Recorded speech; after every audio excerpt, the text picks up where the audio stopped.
Meus queridos, a paz do Senhor, mais uma vez em nosso programa Direto ao Ponto, né? Tratando das lições da Escola Bíblica, a lição de número 11, mas neste momento trataremos sobre o segundo tópico, né? Já tratamos do primeiro tópico dessa lição, a lição de número 11, o espírito humano e as disciplinas cristãs, né?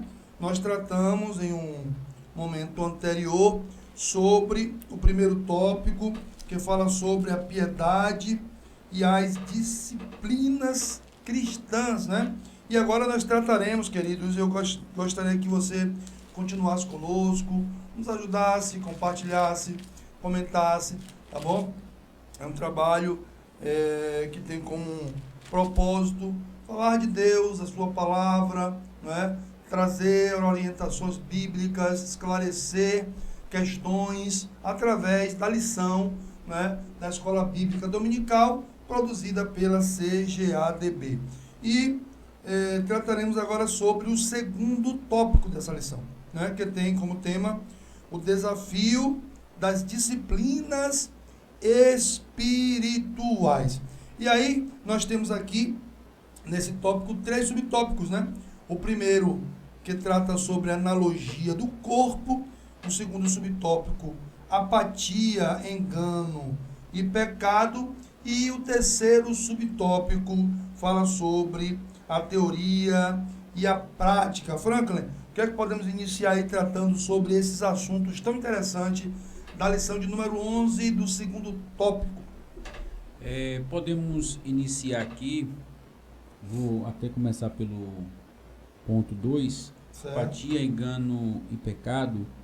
Nós vemos aqui que a diminuição da prática da oração, do jejum e da meditação das escrituras causa perda de discernimento e sensibilidade espiritual. O que é que eu estou dizendo aqui? O fato de você não estar diariamente meditando na Bíblia, orando e jejuando, você vai perder a sensibilidade. Quando nós falamos em sensibilidade, para que você possa ter um entendimento mais aprofundado, podemos usar como isso a nossa pele, né? Uma pele sensível é uma pele que sente toque, sente frio, sente o calor. E uma pele sem sensibilidade é uma pele que já perdeu as características, né? Então, quando nós levamos isso para a questão espiritual, nós percebemos que o fato de você não estar praticando essas atividades espirituais vai fazer com que você perca a sensibilidade espiritual. Você venha a perder o discernimento espiritual. E nós vemos aqui que cristãos, igrejas, são dominados pelo secularismo e ideologias de perversão e passam a ser conduzidos por princípios e valores do presente século. Ou seja, a pessoa deixando de ser sensível a Deus, a pessoa deixando de ter um discernimento das coisas de Deus. As pessoas começam agora, mesmo estando dentro da casa de Deus, mesmo estando dentro da igreja, mesmo estando no convívio da igreja, se não tiver esse cuidado, vai acabar sendo conduzidos nesse mundo pelas vãs sutilezas, pelos enganos, pelas filosofias, pelos princípios que o mundo secular ensina. E uma prova disso, cito só um versículo aqui, Colossenses 2:8, que diz: tende cuidado para que ninguém vos faça presa.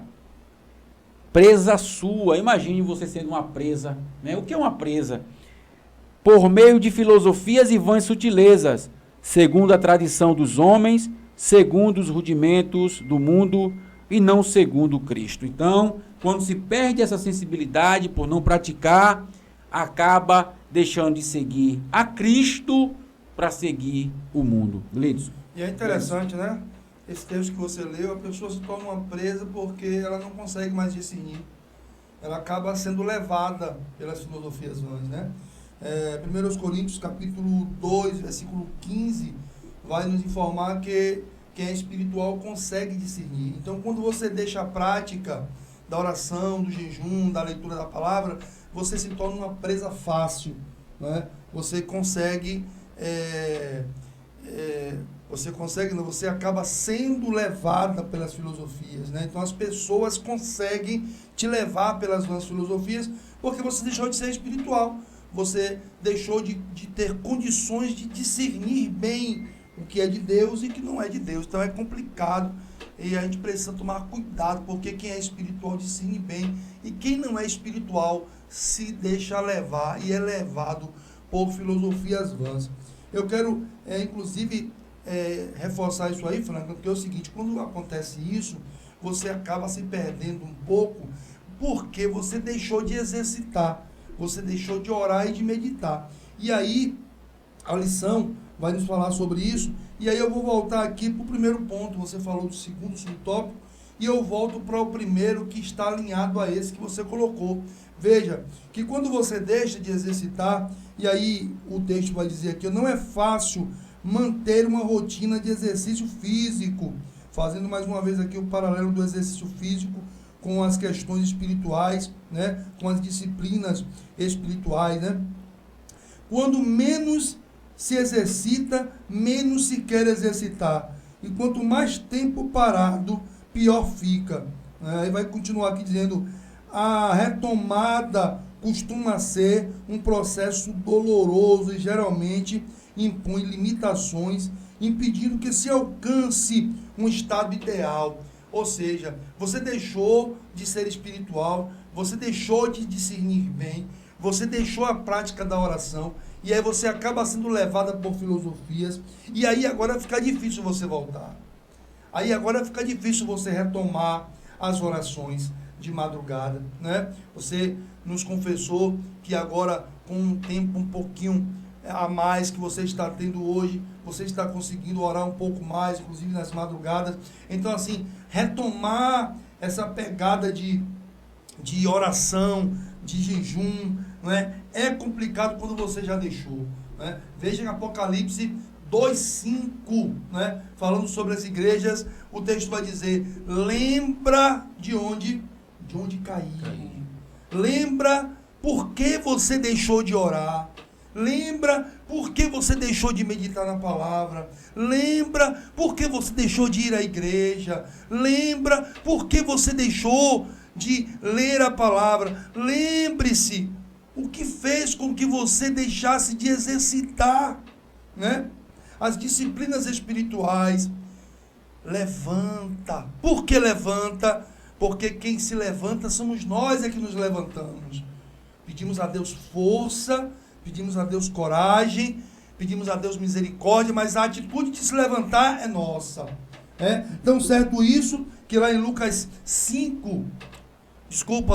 15, né? Do 11 ao 32, nós encontramos lá, no capítulo 15 de Lucas, a história do filho pródigo. E depois que ele toma toda aquela atitude, que ele está cuidando de porcos, a Bíblia vai dizer que ele, Franklin, vem e faz uma reflexão de si mesmo e diz, ora, o meu pai alimenta muito melhor os seus servos. O meu pai veste muito melhor os seus servos. O meu pai cuida muito mais dos seus jornaleiros do que o que eu estou vivendo aqui. Eu vou me levantar, disse o filho pródigo, e vou ao meu pai. Veja só. Sabe por quê, Franklin? Porque aqui não se trata de um animal irracional. Porque aqui não se trata de um objeto que foi perdido. Aqui, no filho pródigo, se trata de uma pessoa que tem algo que Deus deu a ela, chamada livre-arbítrio. Veja que o pai, Franklin, não vai atrás, como o pastor foi atrás da ovelha. O pai não vai atrás como a mulher foi atrás da dracma, varrendo para achar. O pai fica aguardando o filho voltar. Por quê? Porque a decisão é sua.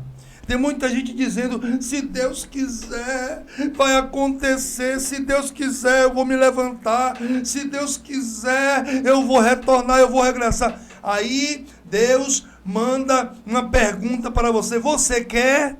Você já tomou a decisão? Você já se levantou? A decisão é sua. Então, assim, é difícil depois que caiu, é difícil depois que pecou, é difícil depois que deixou, é difícil depois que deixou de praticar, depois que deixou de cultuar, mas enquanto há vida, há esperança. E aí, verdade. Fazendo um paralelo com a atividade física e a atividade espiritual, nós sabemos que é muito difícil para quem nunca foi iniciar e muito difícil também para quem já iniciou e parou. É doloroso. Quando você volta, você vai sentir dores nos músculos, dores no corpo. Ele está falando do exercício físico. Do exercício físico. Mas quando se trata da atividade espiritual, vai ter também dificuldades, barreiras, né? Porque você vivia em uma forma de vida e agora vai passar para uma outra maneira de viver. Mas o que muito me chama a atenção é que busquemos primeiramente o reino de Deus e a sua justiça, né? E as demais coisas vos serão acrescentadas. Então devemos buscar a Deus, independente da dificuldade, das barreiras que iremos enfrentar. Busque a Deus, tenha uma vida disciplinada, que vai ser bênção em nome de Jesus. Franklin, eu quero falar sobre esse paralelo aí que você falou, é importante, porque eu já parei, tem aí uns 4 mais 5 anos que eu parei de me exercitar, especificamente, né, ali na academia e tal. Eu sempre gostei desde a minha adolescência, e é o que você disse. Eu estou, Franklin, querendo voltar. Tem um amigo, inclusive, na minha rua, que sempre passa ali 5 horas da manhã, e eu sempre estou ali também acordado em outras atividades. Eu digo, rapaz, eu sou a inspiração. Um dia eu volto. Então é difícil, não é fácil depois que você para, né? Isso tratando aqui desse paralelo da questão física, das atividades, não é diferente a espiritual. Você quer orar, o joelho começa a doer antes do tempo, você quer ler a Bíblia, você começa a sentir sono e você começa a se perder em outros pensamentos, porque não é só o sono, não. Você começa a se perder em outros pensamentos, daqui a pouco você não quer mais ler, quer buscar outra coisa para colocar os seus olhos. Então é difícil, mas não é impossível e depende da sua escolha. Franklin, eu quero passar para o terceiro ponto aqui, desse segundo tópico, que fala sobre a teoria e a prática. Veja só. E eu quero começar aqui lendo um texto, né? Nós falamos muito sobre a questão de se exibir, né? Exibicionismo, né? Que é a prática de você fazer e buscar com que todos vejam o que você está fazendo, porque você está buscando um galardão aqui. Jesus disse, o seu galardão você já está recebendo. E acabou, né? Não fique pensando que você vai receber galardão lá em cima, não. Mas, capítulo 23 de Mateus, versículo 13, vai dizer: mas ai de vós, escribas e fariseus, hipócritas, porque fechais o reino dos céus aos homens, pois nem vós entreis, nem deixais entrar os que estão entrando. Veja só, é uma tradução aqui que nos mostra que os fariseus, eles nem entram e nem deixam os outros entrarem, né? Quer dizer, hipocrisia é pregar sobre algo que o outro não pode e não deve, mas ele faz, né? O hipócrita, ele quer colocar peso sobre você, mas se você o conhecer, você vai ver que de fato ele está descumprindo com aquilo que ele está ministrando. Uma vez eu ouvi alguém dizer, quando você ouvir alguém dizer que está vivendo o que está pregando, ele é mentiroso. Não é não. Nós temos que buscar ministrar aquilo que nós vivemos, mesmo que seja na fé, né? Porque muitas das vezes você pode até não ter o dom da cura para impor as mãos e ver a cura, mas você acredita que essa verdade ela é real e ela acontece nos nossos dias, né? Diferente de muitos que não acreditam, que entendem que os dons já passaram e foi até os discípulos e lá cessou, né? São chamados os cessacionistas, mas nós acreditamos, então eu prego porque eu acredito, né? Então eu só posso pregar naquilo que eu acredito, tá? Então tomemos cuidado, não é? Porque há uma diferença, como o terceiro subtópico diz aqui, entre a teoria e a prática, né? O fariseu, ele vai mandar você orar, mas ele não ora. Ele vai mandar você cultuar, mas ele não cultua. Ele vai mandar você se santificar, mas ele não se santifica, né? Diferente aqui, nós temos aqui 2 exemplos, 3 exemplos, porque Jesus está incluso como homem. Nesse exemplo, Daniel orando 3 vezes ao dia. Nós vamos ver Jó se levantando toda manhã, pedindo a Deus por sua família, por seus filhos, orando a Deus, né? E vamos ver Jesus em momentos de dificuldade, porque como homem ele viveu também angústia, entendendo que iria à cruz, e ali na oração ele até chega a transpirar sangue, além de suor, além de água, não é? Mas ele diz aos discípulos, ficai aqui e vai comigo. E aí quando ele volta, ele diz, rapaz, vocês não podem ficar nem 1 hora orando aqui comigo, rapaz. Vocês estão andando comigo, vocês estão vendo a situação, eu estou indo ali, pedi que vocês ficassem aqui, vocês, não é? E Jesus, um exemplo de oração. Então, nós precisamos seguir os exemplos, não é?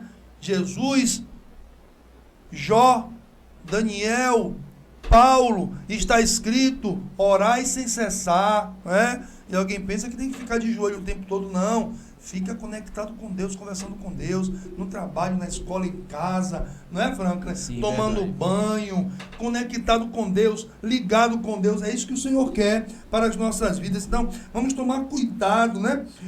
Entre a teoria e a prática é uma distância muito grande, né? Então nós não podemos só ensinar, mas nós precisamos buscar cumprir esses ensinamentos. Ah, Gleison, você está dizendo que você é perfeito e cumpre tudo? Não estou dizendo isso não. Eu sou um ser humano e tenho as minhas falhas, os meus defeitos, e não tenho dificuldade nenhuma de dizer isso aqui. Tem muita gente aí, Frank, nas redes sociais, querendo mostrar um ser perfeito, até mesmo na forma de se expressar. Você vê aquele homem numa ética tamanha que até a forma como ele se expressa parece que é um ser perfeito. Eu lembro quando comecei, um amigo dizia para mim assim, Frank, rapaz, está muito bom, mas você fica se balançando na cadeira assim, você fica, é mesmo, rapaz, tá bom, até hoje nunca deixei de me balançar, né? Porque é naturalidade, eu não estou aqui para mostrar um Gleison, não, eu sou quem Deus tem feito comigo, Deus tem me abençoado, eu sou isso aqui, eu vou continuar sendo isso aqui, não é? Me balançando, falando da forma que eu gosto. O Franklin está aqui, as pessoas que vêm até o nosso pequeno estúdio, quando nós estamos em live, ou trazendo uma palavra, eu sempre falo, naturalidade, ser quem nós somos, e não querer mostrar um eu diferente de quem sou, não.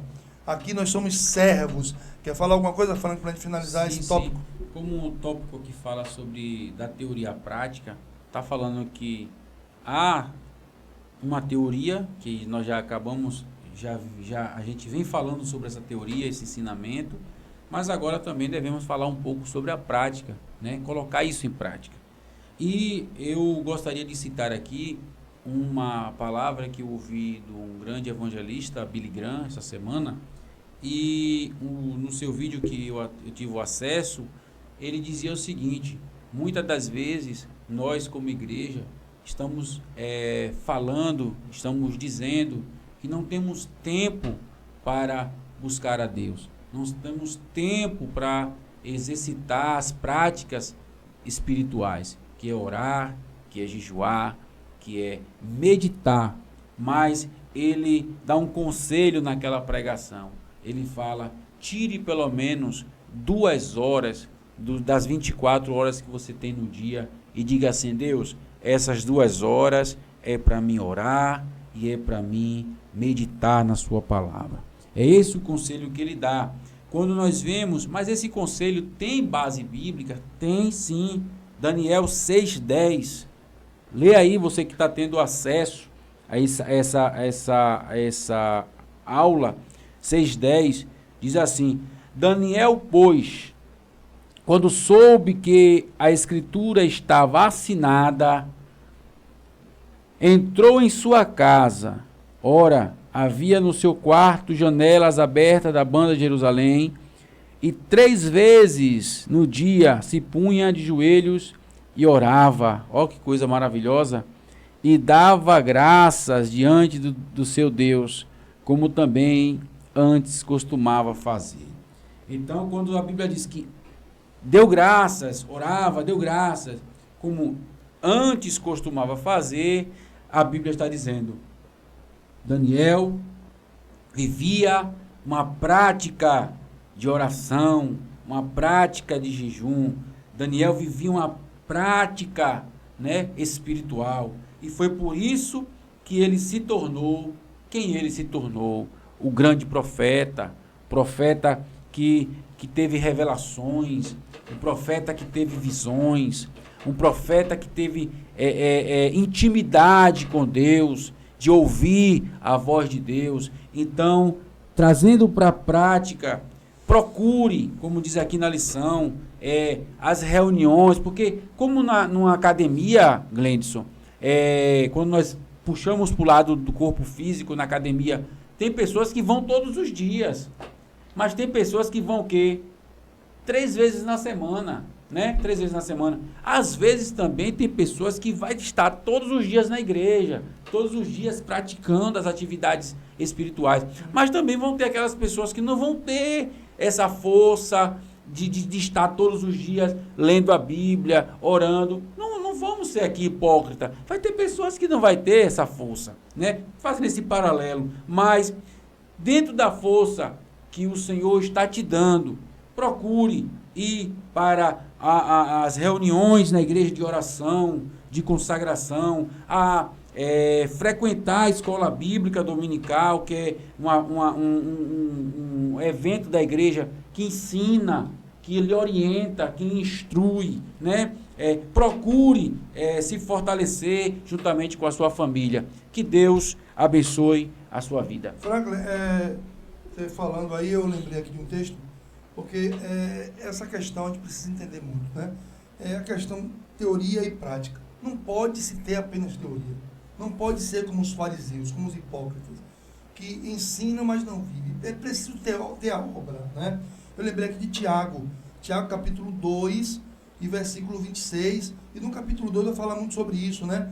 Mostra as suas obras que eu mostro a minha fé, né? Mas no capítulo 2, versículo 26 vai dizer: porque assim como o corpo sem o espírito é morto, assim também a fé sem as obras morta.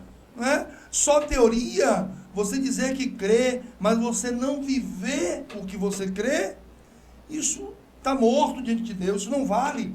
Ele está dizendo aqui, isso é inválido. Você dizer que crê, você dizer que tem fé, mas você não viver aquilo. Aí eu ouço alguém dizer, quando alguém prega, que só podemos pregar aquilo que vivemos, é mentira. Então a mentira é de quem está pronunciando isso. Porque a fé sem obra é morta.